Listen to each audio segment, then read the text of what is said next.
በአንቀጽ 39 ላይ እስከ መገንጠል የሚለው እስከ መዋሃድ ተብሎ እንዲስተካከል በምክክር ኮሚሽኑ ሐሳብ ቀረበ።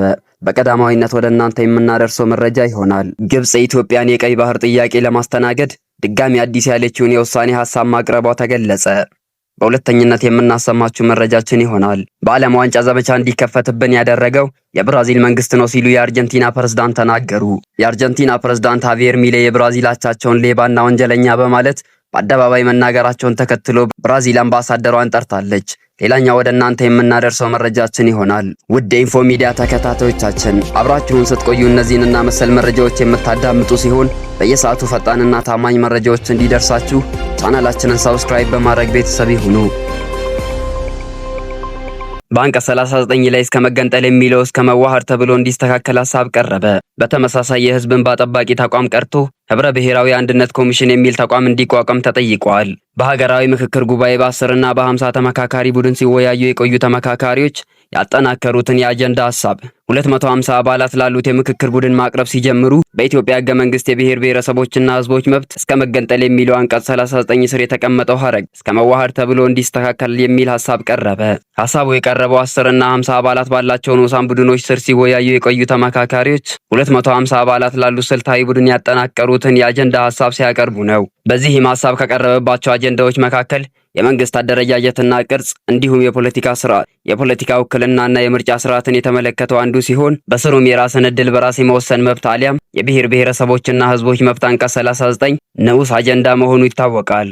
ይህ ንዑስ አጀንዳ የራስን ዕድል በራስ የመወሰን መብት የሚሰጥ በመሆኑ ሙሉ በሙሉ ሳይሻር እስከ መገንጠል የሚለው ሐረግ ብቻ ከድንጋጌው እንዲወጣና ባለበት እንዲቀጥል የሚጠይቁ ሐሳቦች ከ10 እና ከ50ዎቹ ንዑስ ቡድኖች በአብዛኛው መቅረቡ ተገልጸዋል።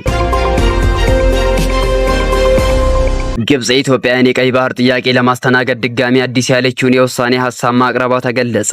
ግብጽ ኢትዮጵያ ወደ ቀይ ባህር ለመድረስ የምታደርገውን ጥረት ለመደገፍ ሐሳብ ማቅረቧ ተሰምቷል። ኢትዮጵያ የቀይ ባህር ተደራሽነት ከጎረቤት ሀገራት ጋር በድርድር እንድታገኝ ግብጽ ለመርዳት ፈቃደኛ ብትሆንም ኢትዮጵያ በህዳሴው ግድብ ላይ ያላትን አቋም ማለስለስ አለባትም ብላለች። ይህ 4 ነጥቦች ያሉት አዲስ እቅድ ለጠቅላይ ሚኒስትር አብይ አህመድ እና ለአሜሪካው ፕሬዝዳንት ዶናልድ ትራምፕ መላኩም ተገልጿል። ኢትዮጵያ የቀረበውን ሐሳብ ማትቀበል ከሆነ ግብጽ በደቡባዊ ቀይ ባህር በኩል ያለውን የባህር ኃይል በመጨመር አጥር እንደምትፈጥርም ዘገባዎች እየገለጹ ይገኛሉ። ከሰሞኑ የቀድሞ የአሜሪካ የውጭ ጉዳይ መስሪያ ቤት የአፍሪካ ጉዳዮች ረዳት ሚኒስትር ቲቦር ናጊ ግብጽና ኤርትራ በቀይ ባህር ጉዳይ ላይ መወሰን መብት ያላቸው የባህር በር ያላቸው ሀገራት ብቻ ናቸው ማለታቸውን ተከትሎ ጠንከር ያለ አስተያየት ሰጥቶ እንደነበር ይታወሳል። ዲፕሎማቱ ቃል በቃል እንዲህ ብለው ነበር። በግብጽና ኤርትራ ሙግት መሰረት በቀይ ባህር ላይ የመናገር መብት ያላቸው የባህር ዳርቻ ያላቸው ሀገራት ብቻ ከሆኑ በአማክኔው ደረጃ በአባይ ወንዝ አጠቃቀም ላይ የመወሰን መብት ሊኖራቸው የሚገባው ውሃውን የሚያመነጩና ወደ ወንዙ የሚያስገቡ ሀገራት ብቻ ናቸው ብሎ እንደነበር ይታወሳል። በዓለም ዋንጫ ዘመቻ እንዲከፈትብን ያደረገው የብራዚል መንግስት ነው ሲሉ የአርጀንቲና ፕሬዝዳንት ተናገሩ።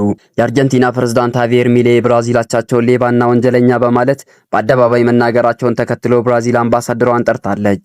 በስም የብራዚሊውን ፕሬዝዳንት ሉዊስ ዳ ሲልቫን ባይጠሩም በደፈናው የብራዚል ፕሬዝዳንት ሌባና ወንጀለኛ ነው፣ እሱን የሚገልጸው ቃል ይህ ነው በማለት መናገራቸው በሁለቱ ሀገራት መካከል ውጥረት የፈጠረ ሆኗል።